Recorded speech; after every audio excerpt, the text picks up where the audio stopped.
خدا انسانوں کو آپ کے پاس بھیجتا ہے کہ وہ ایسا کام کر دیں کہ آپ پر شکریہ ادا کرنا واجب ہو جائے۔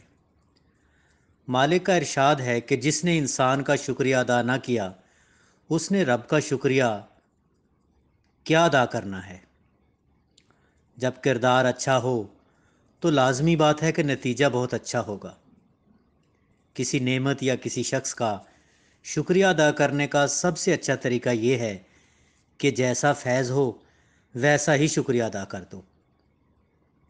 شکریہ ادا کرنے والا ہمیشہ سرفراز ہوگا۔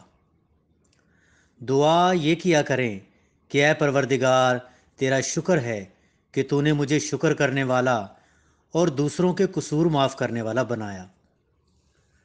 قصوروار کو معافی مانگنے سے پہلے معاف کر دو، یہ ہے شکریہ۔ ہمیں کم از کم غلاموں کی لغزشوں کو 70 مرتبہ تو معاف کرنے کا حکم ہے۔ شکر کرنے والا سر ہمیشہ سجدے میں ہوتا ہے۔ احسان فراموش کے ساتھ جو بہتر سلوک کرے اصل میں وہی شخص بہتر ہے۔ احسان کرنے والے کا کام ہے کہ احسان کرتا جائے، لوگ مانیں یا نہ مانیں۔ وہ آپ کا احسان مانے نہ مانے، اس کو کھانا تو دو۔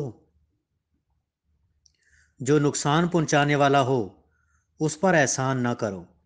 سانپ پر احسان کرو گے تو وہ تمہارے بھائی کو ڈس لے گا۔ دشمن کی تلوار پر احسان کرو گے تو بھائی کی گردن کا نقصان ہوگا۔ آپ جس رب کی عبادت کر رہے ہو اس کے ہر عمل کی عزت کرو، اپنوں کی قدر کرو اور گلہ چھوڑ دو۔ آپ اپنی محبت پر تنہائی میں غور کرو کہ کس چیز سے محبت ہے، فانی چیز سے یا باقی سے۔ فانی سے تو بہتر ہے کہ آپ پہاڑ سے محبت کرو۔ معاشرہ ساز ادارے ایک واحد شخص کے مرہون منت ہوتے ہیں۔ دعا مانگنے کا مطلب ہی یہ ہے کہ وہ سنتا ہے۔ جس کو خدا ہدایت دے اس کو گمراہ کوئی نہیں کر سکتا، اور جس کو وہ گمراہ کر دے اس کو ہدایت کوئی نہیں دے سکتا۔ جو خود کو پوجنا شروع کر دے وہ خدا سے دور ہو جاتا ہے۔ اس سے پہلے کہ بینائی کے چراغ مدھم ہو جائیں، بینائی دینے والے کا شکریہ ادا کر لو۔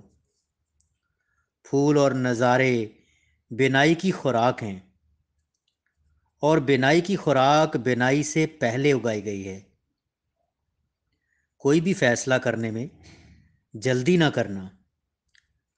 بزرگوں کو ادب بھی عبادت میں شامل ہے۔ مسجد کے باہر والی جو زندگی ہے اس کو مسجد کے اندر والی زندگی کے برابر کر دو۔ انسان دعا میں سمجھتا ہے کہ مالک بہت قریب ہے، اور گناہ کے وقت سمجھتا ہے کہ وہ بہت دور ہے۔ دعا میں مالک کو قریب سمجھنے والا زندگی میں بھی اس کو قریب سمجھے۔